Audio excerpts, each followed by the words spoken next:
Hi, everybody. My name's Reyna. Thank you for being here today. So to go through the next hour or so with each other, I'll begin with talking a little bit about the media and going through some background and definitions. And then we'll be looking at some individual newspaper case studies. And then at the very end of my presentation, because this is a presentation with the library after all, I'm going to have a list of all of the books available in the San Antonio Public Library system about the Nuremberg trials. So if you're interested in further research, you can take a screenshot or a picture of those. And then, as the moderators mentioned, we will be doing a short Q&A afterwards. So if you have any questions during the presentation, please feel free to put them in the chat or write them down, and then we will address them at the end. So to get us in the right mindset, I guess, for the media case studies later, I wanted to spend a little bit of time talking about media. So I am a student in public affairs and I read the news all the time. But unlike somebody, say, from the 1940s, I have so many tools at my disposal. I could open up any newspaper on my computer. I could go to Instagram, TikTok, Facebook, LinkedIn. I could listen to a podcast, look at Twitter, or even turn on the TV and actually watch a news broadcast.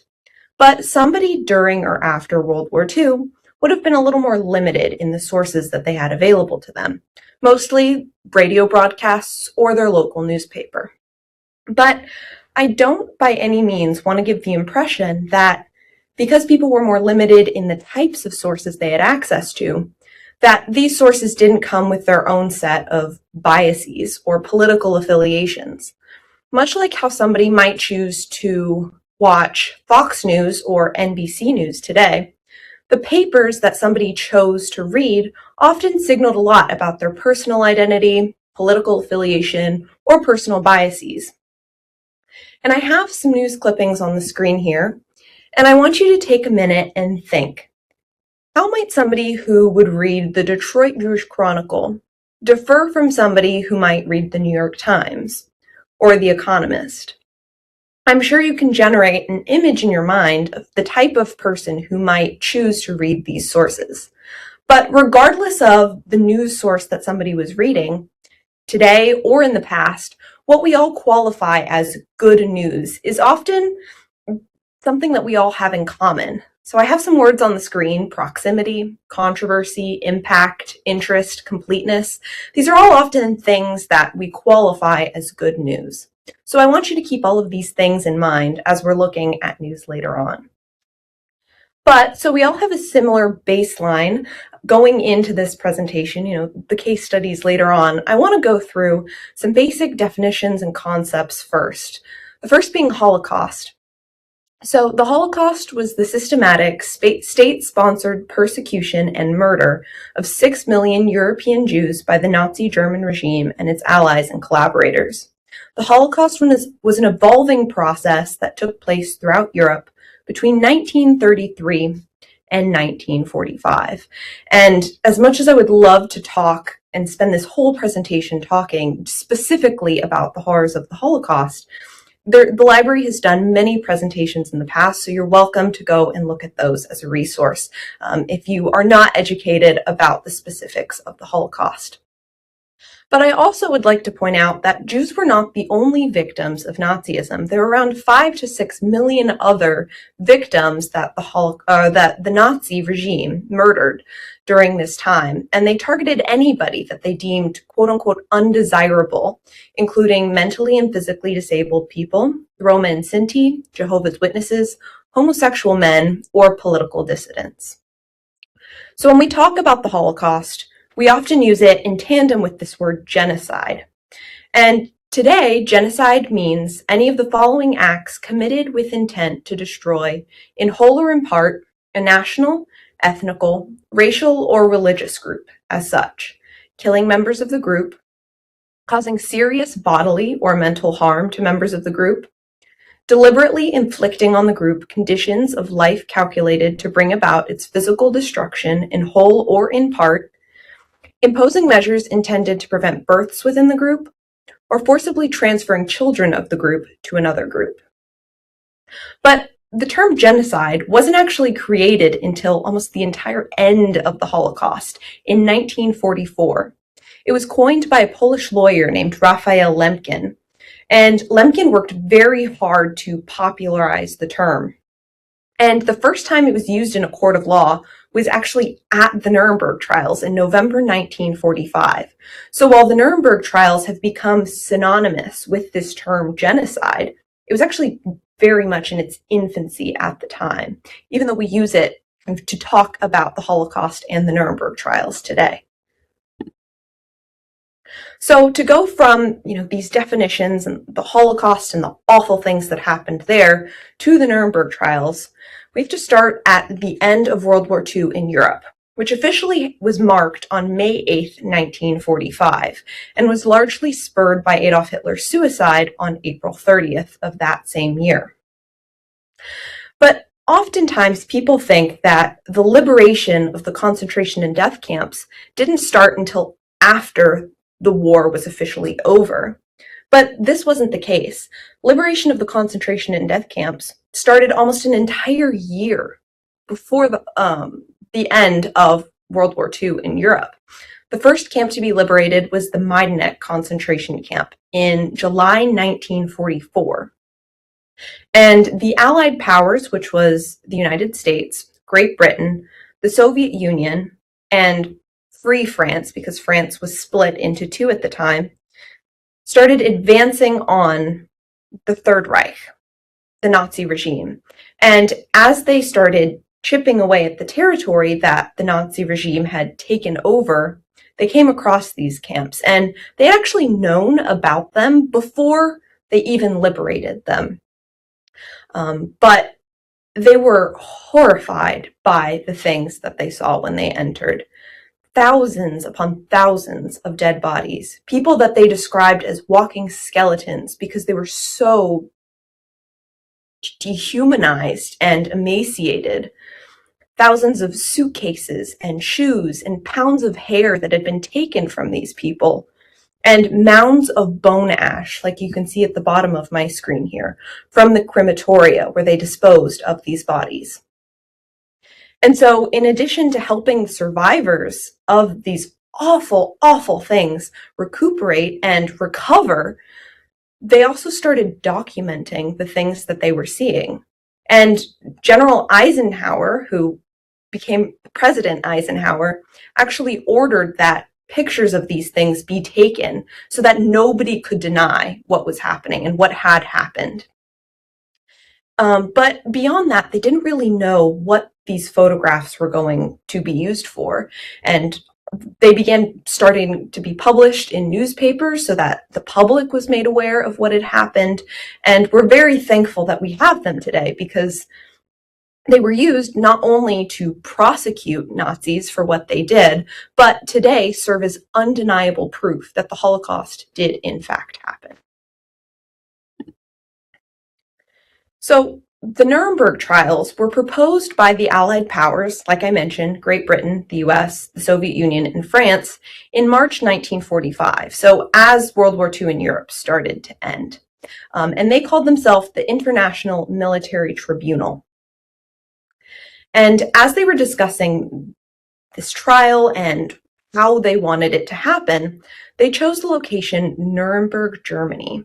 So why Nuremberg, Germany, you ask? Well, Nuremberg, they wanted to use it as a symbol of the end of Nazi Germany, the death of Nazi Germany, because that was the location that they held a lot of their main propaganda rallies, political rallies. And so it was kind of, a focal point of the Nazi regime and how they, disseminated their hate and messages to the public. So the IMT hosted their trial between August 1945 and then it ended in October 1946. However, the United States held an additional 12 trials after the initial IMT Nuremberg trial. And that didn't end until 1948. But today we're going to be mostly focusing on this first IMT trial. And during this trial, 21 major Nazi criminals were tried by the IMT. But overall, during all of the Nuremberg trials, all 13, 199 Nazis were tried. However, I really think it's important to put this number in perspective. At the end of World War II, in 1945, 8.5 million people belonged to the Nazi Party. That's 8.5 million Nazis. And Germany is actually still looking for the remaining living Nazi criminals today. In fact, just last year, a Nazi criminal was found in the United States and deported to Germany, where he was eventually tried. But I think when we talk about justice, it's important to have this number in mind. Only 199 immediately after World War II were tried of 8.5 million. So, while we talk about these 21 Nazi criminals, eventually 199, this is just a very small subset of the larger Nazi population. So what could these Nazis be tried with during the Nuremberg trials? Well, there were four things. First was crimes against peace, war crimes, crimes against humanity, or conspiracy to commit these crimes. But the hardest of these to define at the time was crimes against humanity. So I have it here. It's defined as acts committed as part of a widespread or systematic attack directed against any civilian population, such as murder, extermination, deportation or forcible transfer of population, torture, rape, sexual slavery, enforced prostitution, forced pregnancy, enforced sterilization, or any other form of sexual violence of comparable gravity, the crime of apartheid, which, if you don't know what apartheid is, it's a minority group oppressing a majority group, or other inhumane acts of similar character intentionally causing great suffering or serious injury to body or to mental or physical health. And so, while there were 21 in this first Nuremberg trial Nazis who were tried, we're only going to be focusing on two today because that's all we really have time for. The first is Hermann Göring. He was the second most powerful official in Nazi Germany. And I mentioned earlier that Adolf Hitler had committed suicide near the end of World War II. And so Hermann Göring kind of became the face of major Nazi criminals during the Nuremberg trials because a lot of other high-ranking Nazis had followed Adolf Hitler's example and committed suicide and weren't able to be tried. Or a lot of them fled the country, mostly to Argentina or the United States. If you've ever heard of Adolf Eichmann, he was a very high-ranking Nazi official, and he actually wasn't found and captured until 1960. So Hermann Göring, as I mentioned, became kind of the highest-ranking Nazi who was tried at this time. And he was found guilty of all four crimes I mentioned earlier and eventually sentenced to death by hanging. But the day before he was supposed to be hung, he committed suicide by taking a cyanide pill, which we'll talk about a little bit later in the presentation. The second person we'll be talking about is Rudolf Hess, and he was a personal aide to Adolf Hitler and served as deputy leader of the Nazi Party until 1941 when he had a falling out with the Nazi Party. He was only found guilty of two crimes, guilty of conspiracy and crimes against peace, and he was sentenced to life imprisonment, to life imprisonment. And was one of the only defendants to serve the full life term, but he committed suicide in prison at age 93. So to transition into talking about the media a little more, the media was very aware during the Nuremberg trials that they were writing the first version of history about the trials. And I think the United States Chief Prosecutor Robert H. Jackson summarized it very well, the impact of this, in his opening speech of the trials. He said, quote, "We must never forget that the record on which we judge these defendants today is the record on which history will judge us tomorrow. We must summon such detachment and intellectual integrity to our task that this trial will commend itself to posterity as fulfilling humanity's aspirations to do justice." So for our case studies today, we're going to be looking at three major newspapers: the New York Times, the Washington Post, and the Los Angeles Times. And I chose these three newspapers not just because they're names that we all recognize and know very well today, but because they represent three different schools of thought on reporting about war and the Holocaust and major crimes in general.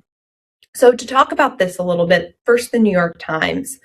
The New York Times overall had the largest volume of reporting about the Nuremberg trials, and they took on a very narrative role in their reporting. So they engaged the public pretty heavily by allowing what they called letters to the editor. So people could write in and talk about, their own opinions about the Nuremberg trials and what was happening, whether they agreed with what was happening or not, and also debate. They allowed people to openly discuss the trials with one another. I think they also brought the trials to people in a very intimate way by describing the space that the trials were taking place in. They talked about the smells, the sound, what people looked like. They published photos and political cartoons, talked about all of the news people who were there taking photos and reporting, all of the translators who were there talking simultaneously. And in this way, they brought the trials into people's living rooms. They also, in their kind of narrative description, talked about that the Nuremberg trials weren't just about, punishing Nazis for the horrible things that they did. It was also about defining democratic values in the defeat and in the face of fascism. So in contrast, the Washington Post often published shorter articles. These were more procedural and offered less interpretation about what the trials meant and more about the legal mechanics of what was happening. So they talked about, the methods, the tribunal itself, how it was formed, and, exactly what was happening in a step-by-step kind of way. And this had its drawbacks and also its pros. In one way, it was very inaccessible to people who didn't have high levels of education or even a legal background because it was very technical. But on the other hand, it also served as a way to legitimize the trial. These were the first trial of their kind and established international criminal law that had never happened before. So the Washington Post gave the trials the legitimacy that they needed for people to take them seriously. And then the Los Angeles Times, which from here on out I'll be referring to as the LA Times, was a middle ground between these two schools of thought. While they avoided overt political judgment, they were often emotional in the language that they used. And they talked a lot about how procedural critiques were unnecessary because of the moral necessity of trying these Nazi criminals. And in another way, the Los Angeles Times was essential at the time because they brought the Nuremberg trials all the way to the West Coast, which was a lot more connected to the trials and, goings on that were happening in Japan. And so by connecting them to Europe, they were able to inform this gigantic population of the West Coast who otherwise might not have engaged with the trials in any way.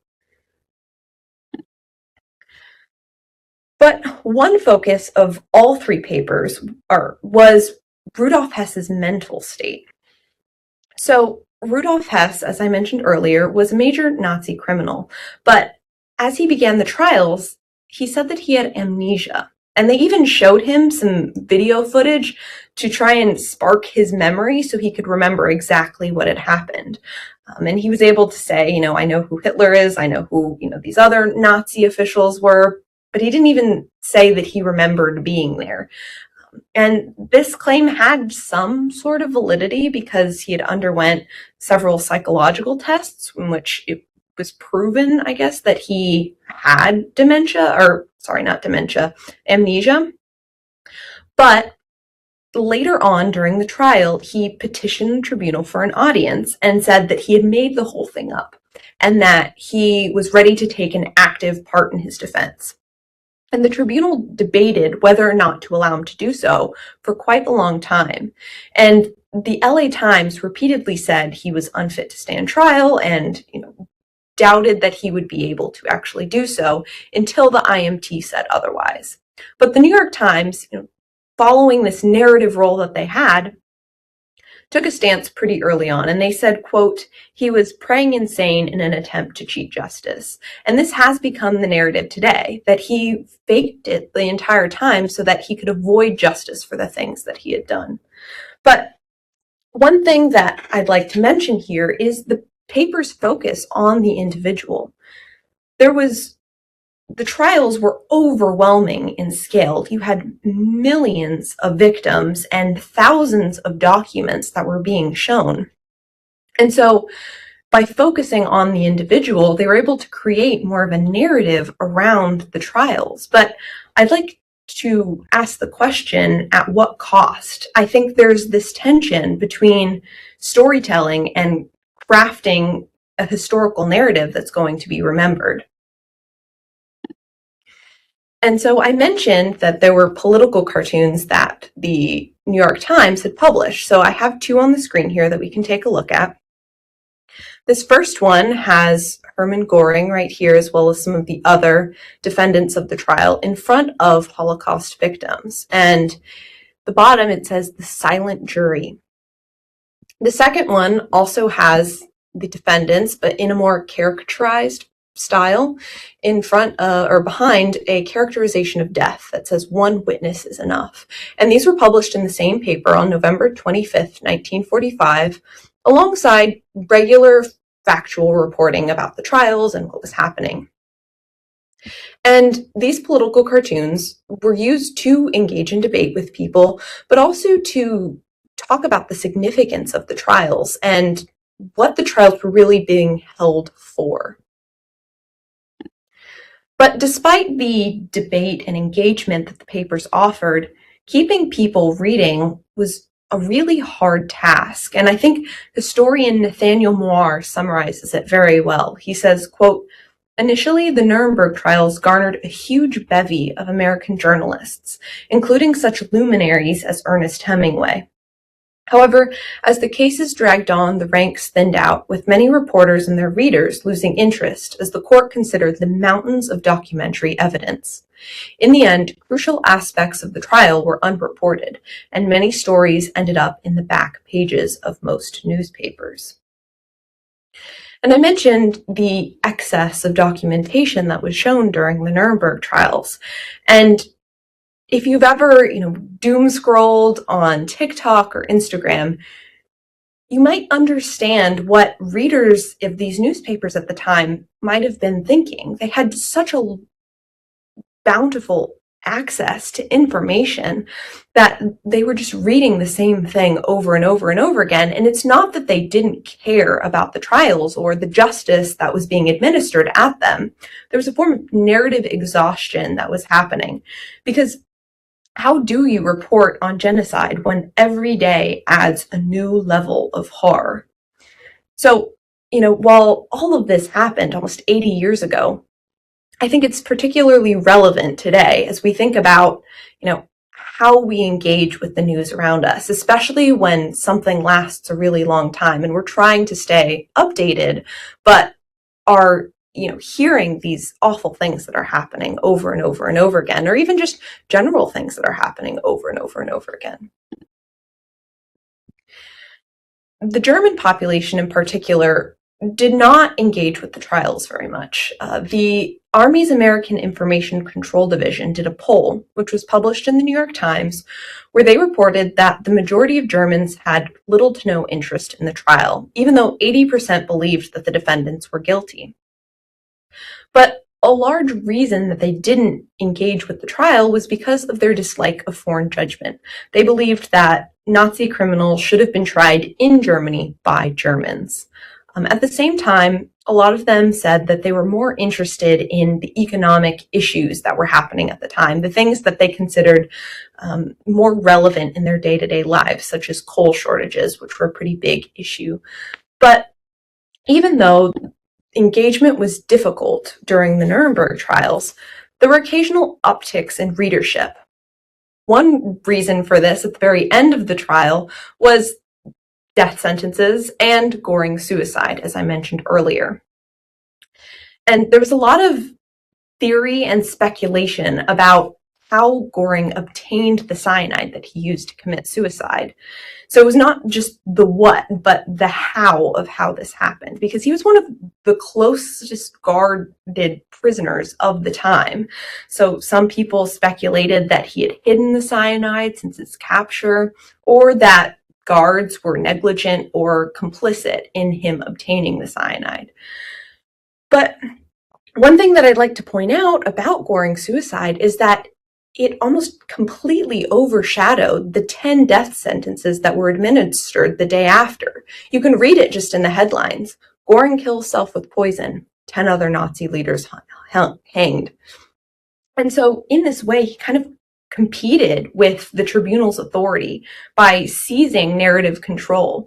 And I think it's really important to note that this narrative control wasn't just because he committed suicide, but also because of how the papers reported on it.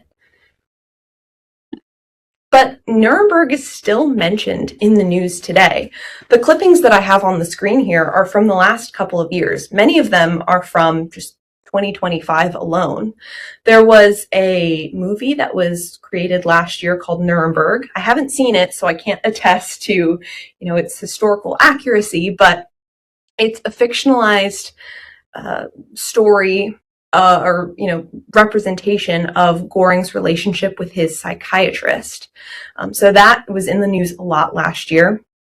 Also, Harvard, they had taken on this 25-year project of digitizing all of the documents that were shown and created at the Nuremberg trials. And they recently published that last year at the end. So I used a lot of these in the research that I did to create this presentation. And it is an incredible resource, even if it is very, technical in nature. And that's available for access if any of you are interested. But, we still ask, why do the Nuremberg trials matter today? And I have 4 reasons. There are, of course, many, many, but these are the 4 reasons that I think are the most important. The first is that media coverage shapes memory.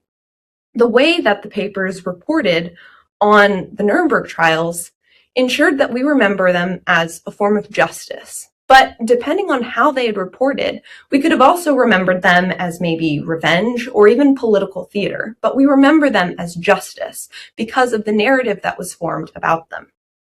And speaking of justice, justice doesn't exist in a vacuum. Of course, trials require a tribunal and judges and lawyers, but they also require public legitimacy. And it is the public that allows justice to happen in the first place. But justice can't happen if we aren't giving our attention to the matters that deserve justice. And so my third is that attention is finite. We see it today in how we engage with the news, and we saw it during and after World War II as well. And my fourth is that Nuremberg helps us ask questions about the present, such as who decides which atrocities deserve sustained coverage, and whose suffering becomes headline news, and whose fades into the background. And I really like this quote by Alexander Solzhenitsyn about justice, in which he says, quote, "In keeping silent about evil, in burying it so deep within us that no sign of it appears on the surface, we are implanting it, and it will rise up 1,000-fold in the future. When we neither punish nor reproach evildoers, we are not simply protecting their trivial old age. We are thereby ripping the foundations of justice from beneath new generations." So when we ask whether Nuremberg still matters, the answer isn't just legal or historical. I think it's deeply personal. We each hold the power and responsibility of interpretation. It's our inheritance, and we get to choose how to pass the facts and history onward and decide whether to keep telling it, even when it becomes uncomfortable, difficult, or even politically inconvenient for us to do so. Because at the end of the day, silence doesn't erase evil, as Solzhenitsyn says. It allows it to return. And I would be remiss if I did a presentation about journalism and the media and didn't mention that you should always check your sources about the Holocaust, news that you're reading, or any topic really. But for the Holocaust part, I can recommend the Holocaust Memorial Museum of San Antonio in person, on social media, or at hmmsa.org. And now that you know, what will you do? So this is the reading list that I have. And yes, thank you so much.